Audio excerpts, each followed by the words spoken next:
अस्सलामुअलैकुम, I am Mohammad Hasan Hashmi और आज हम बात करने जा रहे हैं इस चैप्टर के आखिरी टॉपिक कंडीशनल ऑपरेटर के साथ। अगर आपने इस चैनल को अभी तक सब्सक्राइब नहीं किया तो आप सब्सक्राइब कर दें और बेल आइकन को दबाना हरगिज़ भी ना भूलिएगा ताकि आने वाली हर नई वीडियो वो आप तक बआसानी पहुंच सके।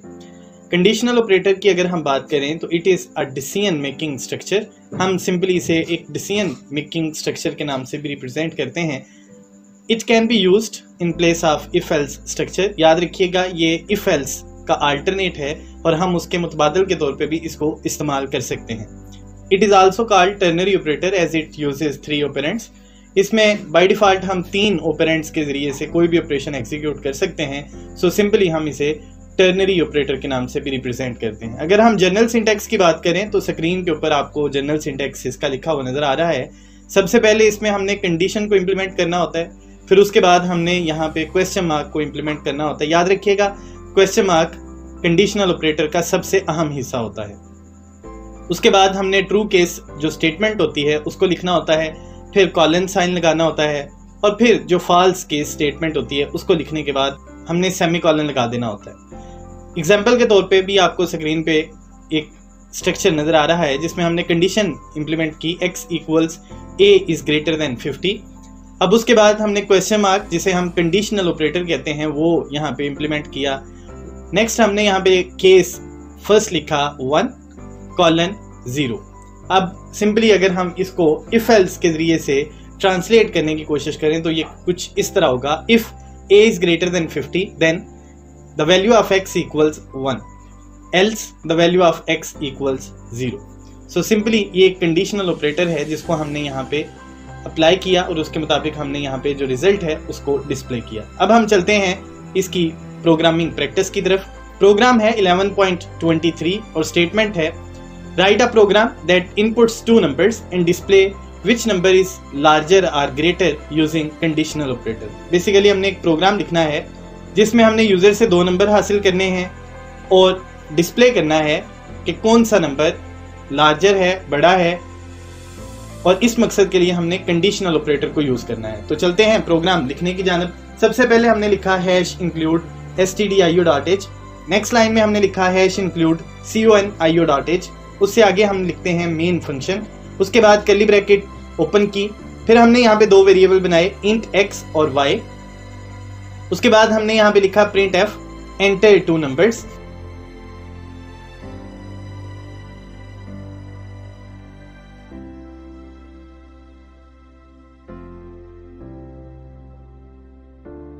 स्कैनएफ में %d लिखने के बाद हमने रेफरेंस ऑपरेटर के साथ पहला वेरिएबल x और फिर दूसरा वेरिएबल y यहां पे लिख दिया।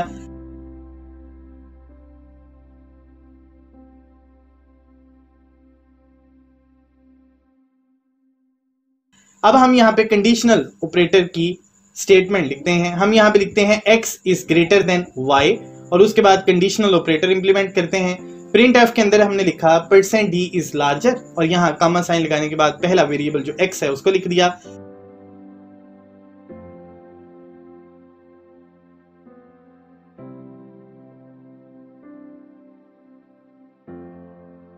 कॉलन साइन लगाने के बाद हम यहाँ पे लिखते हैं print F %d is larger और जो दूसरा वेरिएबल y है उसको हमने यहाँ पे लिख दिया।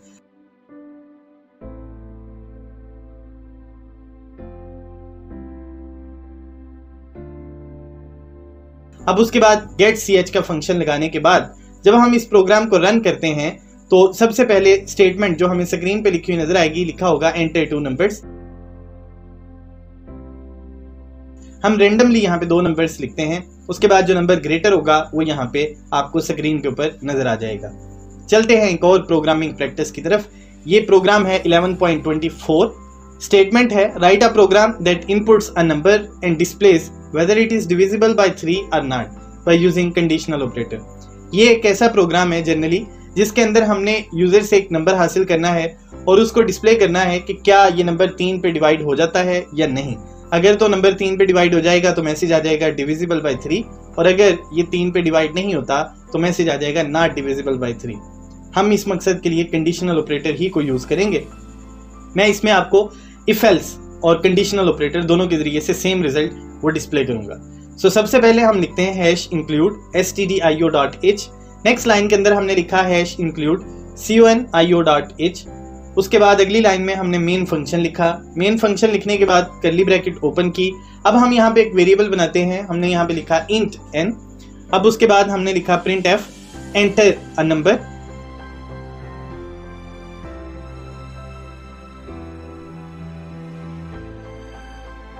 उसके बाद हमने कॉलन साइन लगाने के बाद एंड पे सेमीकोलन लगाया। स्कैनफ फंक्शन के अंदर हमने लिखा %d और रेफरेंस ऑपरेटर n। याद रखिएगा जो वेरिएबल ऊपर होगा उसी को हम यहाँ पे भी इस्तेमाल करेंगे।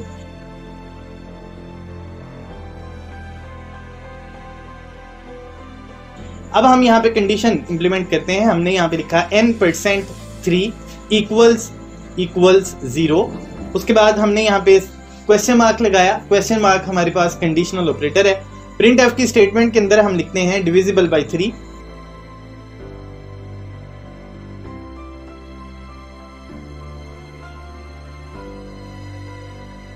कॉलन साइन लगाने के बाद फॉल्स जो स्टेटमेंट है प्रिंट एफ के अंदर नॉट डिविजिबल बाय 3 एंड पे सेमीकोलन लगा दिया।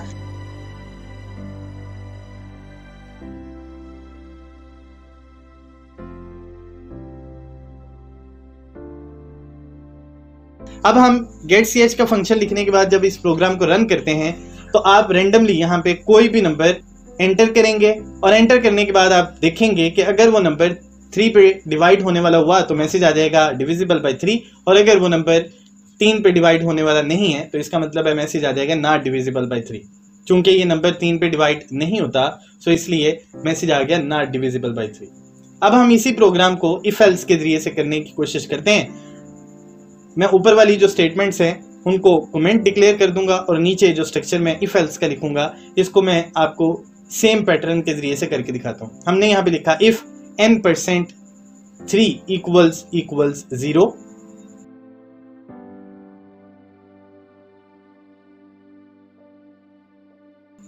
इफ की कंडीशन अगर फुलफिल होगी तो मैसेज आ जाएगा प्रिंट एफ डिविजिबल बाय 3।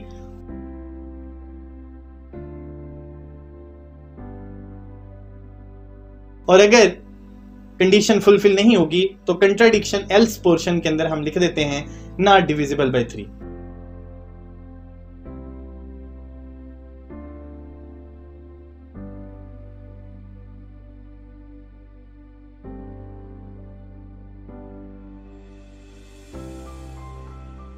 अब हम इस प्रोग्राम को रन करके देखते हैं।